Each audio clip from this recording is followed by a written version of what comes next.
Assalamualaikum warahmatullahi wabarakatuh. Pada video ini saya akan menjelaskan tentang wudhu dan sholat menurut Imam 4 Mazhab. Sebelumnya, perkenalkan, nama saya Mariana Hastiningsih, semester 2 dari Prodi Manajemen Fakultas Ekonomi dan Bisnis Universitas Mataram. Video presentasi ini dibuat untuk memenuhi tugas dari mata kuliah agama. Untuk mempersingkat waktu, kita langsung saja ke materi yang pertama, yaitu wudhu. Di sini akan dibahas tentang syarat, rukun, dan hal-hal yang membatalkan wudhu. Tapi sebelumnya kita harus mengetahui apa itu wudhu. Wudhu adalah suatu syarat untuk sahnya melakukan ibadah sholat. Wudhu merupakan perintah dari Allah Subhanahu wa Ta'ala yang harus dikerjakan sebelum menunaikan sholat. Perintah wudhu terdapat dalam firman Allah Subhanahu wa Ta'ala dalam surah Al-Maidah ayat 6, yang artinya, "Hai orang-orang yang beriman, apabila kamu akan mengerjakan sholat, basuhlah mukamu dan kedua tanganmu hingga kedua siku, sapulah kepalamu, kemudian basuhlah kedua kakimu hingga kedua mata kaki." Menurut bahasa, wudhu berarti bersih dan indah. Al-Imam Ibnu Atsir Al-Jazari rahimahumullah menjelaskan bahwa jika dikatakan wadu, maka yang dimaksud adalah air yang digunakan untuk berwudu. Bila dikatakan wudhu, maka yang diinginkan adalah perbuatannya. Jadi wudhu adalah perbuatan, sedangkan wadu adalah air wudhu. Sedangkan menurut syariat, wudhu berarti membersihkan beberapa anggota badan dari hadas kecil sesuai dengan ketentuan yang ditetapkan. Selanjutnya yaitu ada syarat wudhu. Nah, syarat wudhu di sini dibagi menjadi dua, yaitu syarat wajib wudhu dan syarat sah wudhu. Syarat wajib wudhu terdiri dari pertama, berakal. Nah, orang gila tidak diwajibkan dan tidak sah wudhunya, yaitu pada waktu gila maupun pada waktu penyakit ayannya kambuh. Wudhu juga tidak diwajibkan bagi orang yang tidur dan yang terlupa. Wudhu tidak sah apabila dilakukan oleh kedua orang tersebut, dimana yang tadi yang pertama gila dan yang kedua orang yang tertidur.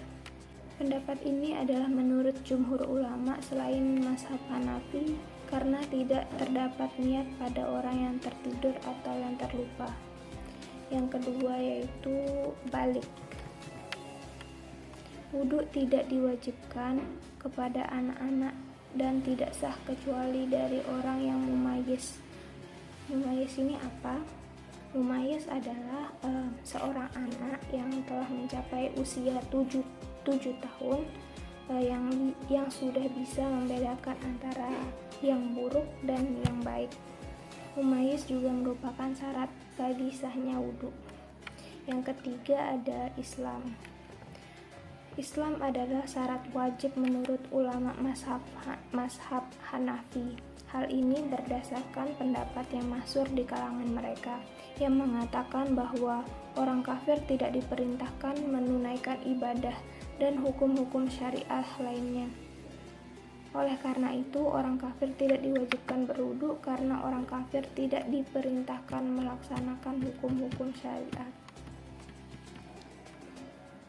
Yang keempat ada mampu menggunakan air yang suci dan mencukupinya. Yang dimaksud dengan orang yang mampu adalah orang yang mempunyai air yang penggunaannya tidak memudaratkan dirinya. Ini merupakan pendapat dari kalangan ulama mazhab Hanafi dan Maliki. Akan tetapi pendapat yang azhar di kalangan ulama-ulama mazhab Syafi'i dan Hambali mengatakan bahwa wajib menggunakan air yang tidak mencukupi tersebut, kemudian dilakukan tayamum. Yang kelima ada hadas. Orang yang sedang dalam keadaan memiliki wudhu tidak diwajibkan mengulangi wudhunya, yaitu berwudhu di atas wudhu yang belum batal. Yang keenam dan ketujuh ada suci dari haid dan nifas, yaitu ketika seorang wanita berhenti dari keduanya menurut pandangan syara. Oleh sebab itu, wudhu tidak diwajibkan atas perempuan yang sedang haid dan nifas. Yang kedelapan yaitu waktu yang sempit. Hal ini karena perkara-perkara syara yang ditujukan kepada seorang mukallaf dalam waktu yang sempit, yaitu pada akhir waktu, dan dalam waktu yang panjang, yaitu pada permulaan waktu. Maka wudhu tidak diwajibkan ketika waktu yang panjang, akan tetapi diwajibkan ketika waktu yang sempit. Jadi maksudnya itu sebaiknya kita wudhu saat menjelang waktunya sholat. Sedangkan syarat sah wudhu terdiri dari 4 perkara. Menurut ulama mazhab Hanafi, wudhu dapat dianggap sah dengan adanya 3 syarat. Adapun menurut jumhur ulama, wudhu dapat dianggap sah dengan 4 syarat.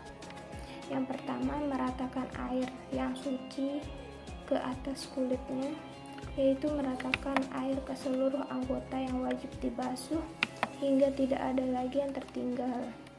Perbuatan ini bertujuan untuk meratakan air ke seluruh bagian kulit. Oleh karena itu, jika terdapat bagian sebesar bagian jarum tidak terkena air, maka wudhunya tidak sah.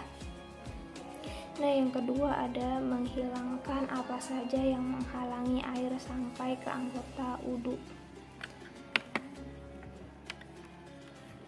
Dengan kata lain, tidak terdapat suatu penghalang yang menghalangi air sampai ke kulit seperti lemak, minyak, dan termasuk juga kotoran mata, dawat Cina yang liat, dan cat kuku bagi perempuan. Namun minyak biasa dan sejenisnya tidak menghalangi air sampai ke kulit. Yang ketiga ada tidak terdapat perkara-perkara yang menafikan wudhu atau berhentinya perkara-perkara yang membatalkan wudhu. Maksudnya adalah berhentinya semua hal yang dapat menyebabkan batalnya wudhu sebelum wudhu itu dimulai, selain bagi orang yang uzur seperti berhentinya darah haid, nifas, air kencing, dan semacamnya.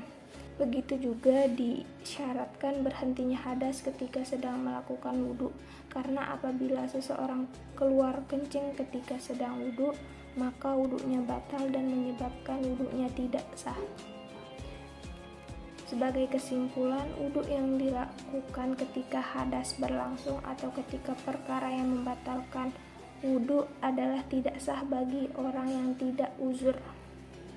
Yang keempat ada masuk waktu untuk tayamum. Nah, masuk waktu untuk tayamum menurut pendapat jumhur ulama selain mazhab Hanafi. Menurut pendapat ulama mazhab Syafi'i, ia disyaratkan bagi orang yang memiliki hadas yang berketerusan, seperti orang yang mengidap penyakit beser atau selalu kencing, disebabkan bersuci dalam keadaan demikian, dianggap bersuci karena uzur dan darurat. Oleh sebab itu, ia terikat dengan waktu. Slide selanjutnya ada rukun wudhu. Nah, para ulama berbeda pendapat ketika menyebutkan rukun wudhu. Ada yang menyebutkan 4 saja sebagaimana yang tercantum dalam ayat Al-Quran, namun ada juga yang menambahinya dengan berdasarkan dalil dari sunnah. Dan pertama, menurut mazhab Hanafi ada 4 rukun wudhu sebagaimana yang disebutkan dalam nas Quran. Dan menurut mazhab Maliki ada 7 rukun wudhu dengan menambahkan keharusan niat dan ad-dalq, yaitu menggosok anggota wudhu. Sebab menurut beliau sekedar mengguyur anggota wudhu dengan air belum bermakna mencuci atau membasuh. Beliau juga menambahkan kewajiban muwalat. Dan menurut mazhab Syafi'i, rukun wudhu ada 6 dengan menambahi niat dan tertib, yaitu kewajiban untuk melakukannya pembasuhan dan usapan dengan urut, tidak boleh terbolak-balik. Istilah yang beliau gunakan adalah harus tertib. Dan yang terakhir, menurut mazhab Hambali ada 7 rukun wudhu. Beliau mengatakan bahwa harus niat, tertib, dan mualat, yaitu berkesinambungan. Maka tidak boleh terjadi jeda antara satu anggota dengan anggota yang lain yang sampai membuatnya kering dari basahnya air bekas wudhu. Untuk niat wudhu sendiri adalah ketetapan dari hati seseorang untuk melakukan serangkaian ritual yang bernama wudhu. Untuk membasuh wajah, para ulama menetapkan bahwa batasan wajah seseorang itu adalah tempat tumbuhnya rambut dari sini hingga ke dagu dan dari batas telinga. Jadi batas untuk membasuh wajah itu dari tumbuhnya rambut, batas telinga, dan juga ke dagu. Dan yang ketiga ada membasuh kedua tangan hingga siku. Dan para ulama mengatakan bahwa yang dimaksud adalah bahwa siku harus ikut dibasahi. Yang keempat ada mengusap kepala. Dan yang dimaksud dengan mengusap di sini adalah meraba atau menjalankan tangan ke bagian yang diusap dan membasahi tangan sebelumnya dengan air. Nah, menurut di sini ada perbedaan menurut masing-masing mazhab. Dari Imam Hanafi mengatakan bahwa yang wajib untuk diusap tidak semua bagian kepala, melainkan sekedar dari kepala, yaitu mulai dari ubun-ubun dan di atas telinga.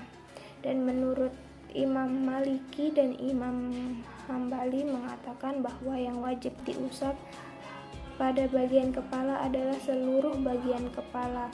Bahkan Imam Hambali mewajibkan untuk membasuh juga kedua telinga, baik belakang maupun depannya.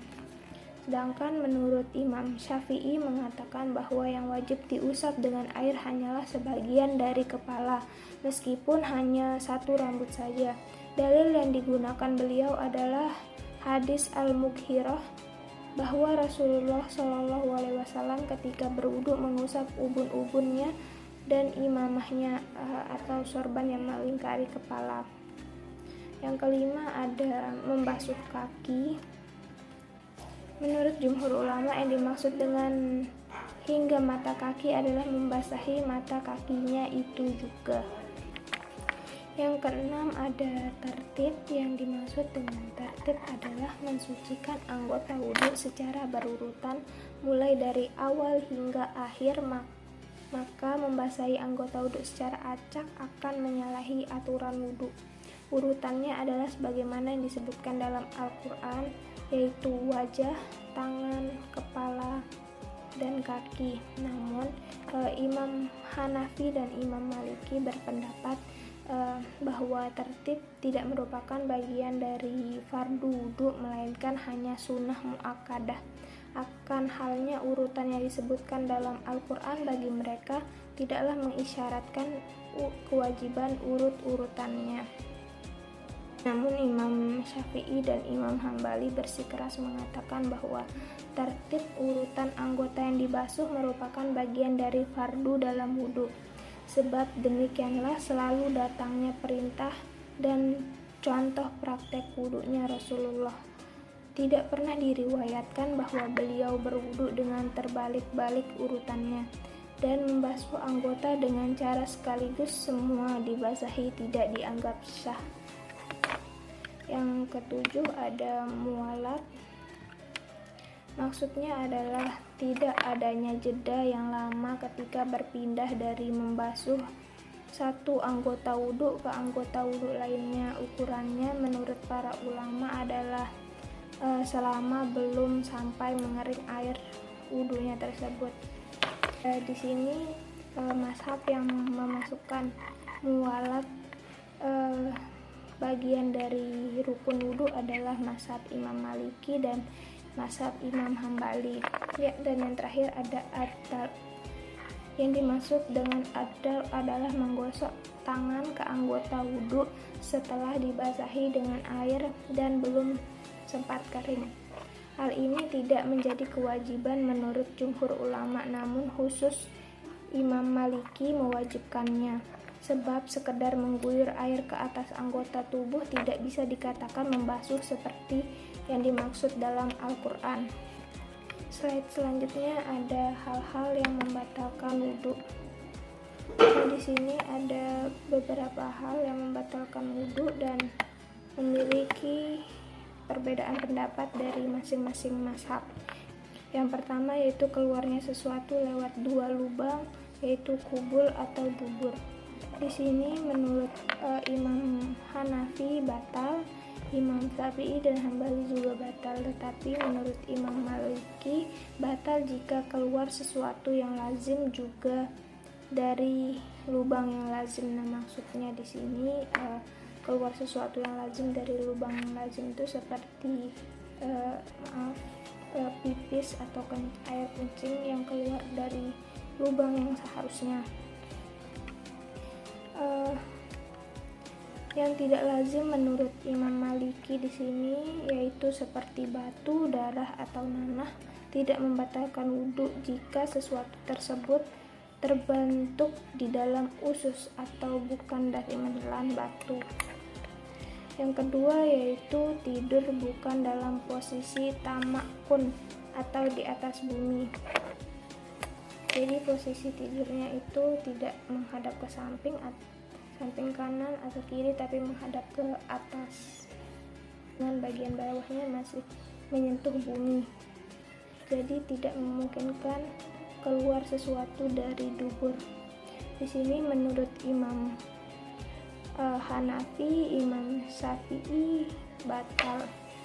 Namun menurut Imam Maliki batal jika pulas. Dan menurut Imam Hambali batal walaupun dalam posisi tamaktum. Jadi menurut Imam Hambali tidur membatalkan wudhu secara mutlak, dan menurut Imam Maliki tidur pulas dapat membatalkan wudhu baik tamakun atau tidak, sementara tidur ringan tidak membatalkan wudhu. Dan yang ketiga, hilang akal karena mabuk, tidur atau sakit. Nah, di sini semua mazhab sepakat bahwa hal tersebut membatalkan wudhu. Yang keempat ada menyentuh kemaluan dengan telapak tangan. Di sini menurut Imam Maliki, Imam Syafi'i dan Imam Hambali itu batal.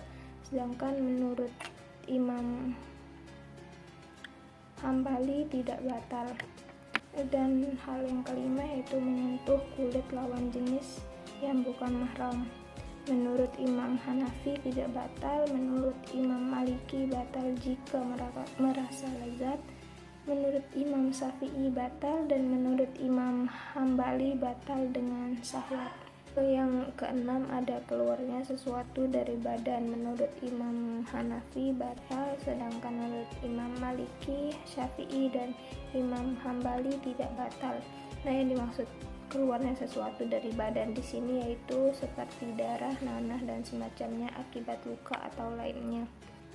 Dan ada sedikit tambahan, mereka juga sepakat bahwa murtad juga menyebabkan batalnya wudhu kecuali Imam Hanafi.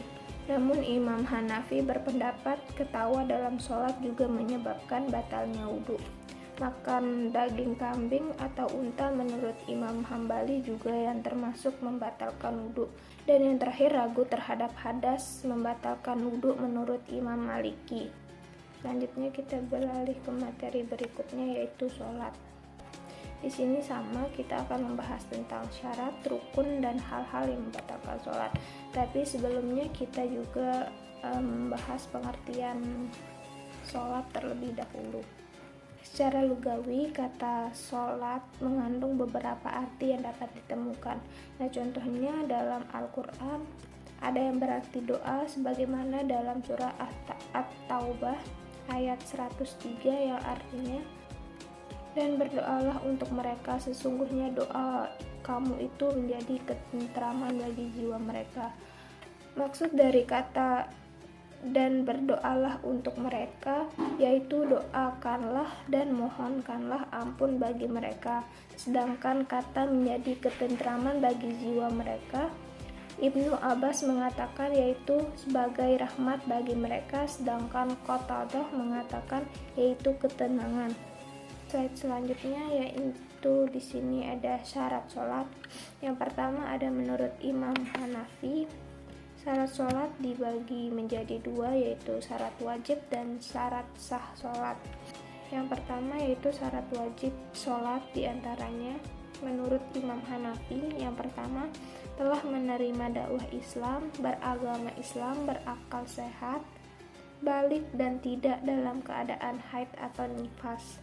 Dan syarat sah sholat yaitu yang pertama suci tubuhnya dari segala hadas dan najis, yang kedua suci pakaiannya dari segala najis, yang ketiga suci tempatnya dari segala najis, yang kelima menutup aurat, yang keenam berniat, dan yang terakhir menghadap ke arah kiblat. Dan di sini menurut Imam Maliki, syarat sholat menurut mazhab Maliki terbagi menjadi 3 klasifikasi, yaitu syarat wajib saja, syarat sah saja, dan syarat gabungan antara syarat wajib dan syarat sah. Yang pertama yaitu syarat wajib, di sini ada balik, dan yang kedua tidak terpaksa oleh orang lain untuk tidak melakukannya. Dan selanjutnya syarat sah sholat yaitu suci dari hadas, suci dari kotoran, beragama Islam, menghadap ke arah kiblat, dan menutup aurat. Dan selanjutnya syarat gabungan antara syarat wajib dan syarat sah meliputi telah menerima dakwah Islam, berakal sehat, telah masuk waktu sholat, tidak fakir tahuran, tidak dalam keadaan tidur atau tidak dalam keadaan tidak sadar, dan tidak dalam keadaan haid dan nifas. Yang selanjutnya menurut mazhab Imam Maliki yaitu terdiri dari 2 syarat, yang pertama syarat wajib dan yang kedua syarat sah. Syarat wajib ini terdiri dari telah menerima dakwah Islam, beragama Islam, berakal sehat, balik, tidak dalam keadaan haid atau nifas, dan ada panca indera yang masih berfungsi. Nah, maksud panca indera yang masih berfungsi di sini itu yaitu meskipun hanya bisa mendengar saja atau hanya bisa melihat saja. Dan selanjutnya yaitu syarat sah. Yang pertama suci tubuhnya dari kedua hadas, suci dari najis baik itu tubuh, pakaian dan tempat, menutup aurat, menghadap ke arah kiblat, mengetahui masuknya waktu sholat meskipun hanya dengan mengira-ngira. Selanjutnya mengetahui cara-cara melakukan sholat, dan yang terakhir tidak melakukan hal-hal yang membatalkan sholat. Slide selanjutnya yaitu syarat sholat menurut Imam Hambali. Dalam mazhab Imam Hambali ini tidak mengklasifikasikan syarat sholat. Mazhab ini mengelompokkan semua syarat sholat menjadi syarat sah sholat, yaitu diantaranya beragama Islam, berakal sehat, tamyiz atau dapat membedakan antara yang baik dan yang buruk. Yang selanjutnya adalah suci dari hadas, menutup aurat, terhindar dari najis baik tubuhnya, pakaiannya, dan juga tempatnya. Yang selanjutnya adalah berniat, dan yang terakhir menghadap ke arah kiblat dan telah masuknya waktu sholat. Selanjutnya yaitu rukun sholat. Yang pertama menurut mazhab Hanafi, rukun sholat yaitu terdiri dari takbiratul ihram, berdiri, membaca al-fatihah, ruku, sujud, dan tasyahud akhir. Menurut mazhab Imam Maliki, rukun sholat terdiri dari niat, takbiratul ihram, berdiri, membaca al-fatihah, berdiri saat membaca surah al-fatihah, ruku, iktidal, tegak saat ruku, sujud, bangkit dari sujud, tasyahud akhir, mengucap salam, tumak-ninah, tertib, dan niat mengikuti imam bagi para makmum. Selanjutnya menurut mazhab Imam Syafi'i, rukun sholat ada 13, yaitu terdiri dari niat, takbiratul ihram, berdiri, membaca al-fatihah, ruku, iktidal, sujud, duduk antara dua sujud, membaca tasyahud akhir, duduk tasyahud akhir, membaca sholawat Nabi, salam dan tertib. Dan menurut mazhab Imam Hambali, rukun sholat terdiri dari berdiri, takbiratul ihram, membaca surah Al-Fatihah, ruku, bangkit dari ruku, i'tidal, sujud, bangkit dari sujud, duduk antara dua sujud, tasyahud akhir, duduk saat membaca tasyahud akhir dan saat mengucapkan salam, mengucap 2 kali salam, tumakninah dalam setiap rukun gerakan, dan tertib.